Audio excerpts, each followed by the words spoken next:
সাবির আর আসপিয়ার প্রেমের গল্পটি গ্রামের পটভূমিতে তৈরি একটি সরল প্রেমের কাহিনী। সাবির ও আসপিয়া ছোটবেলা থেকেই একই গ্রামে বড় হয়েছে।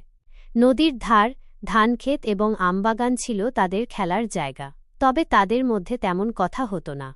প্রেমের সূচনা। একদিন বৃষ্টিতে সাবির ও আসপিয়ার দেখা হয়। সাবিরের লেখা কবিতা আসপিয়ার হাতে পড়ে। এর মাধ্যমে তাদের প্রেমের সূচনা হয়। চিঠির আদান প্রদান। এরপর তাদের মধ্যে চিঠি আদান প্রদান শুরু হয়।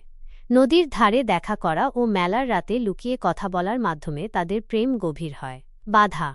আসপিয়ার পরিবার তাদের বিয়ে দিতে রাজি ছিল না। তারা আসপিয়ার বিয়ে শহরের ধনী ছেলের সঙ্গে দিতে চেয়েছিল। পালানো। বিয়ের কথা পাকাপাকি হওয়ার রাতে আসপিয়া পালিয়ে যায়। সাবির ও আসপিয়া একসঙ্গে শহর পাড়ি দেয়। প্রতিজ্ঞা।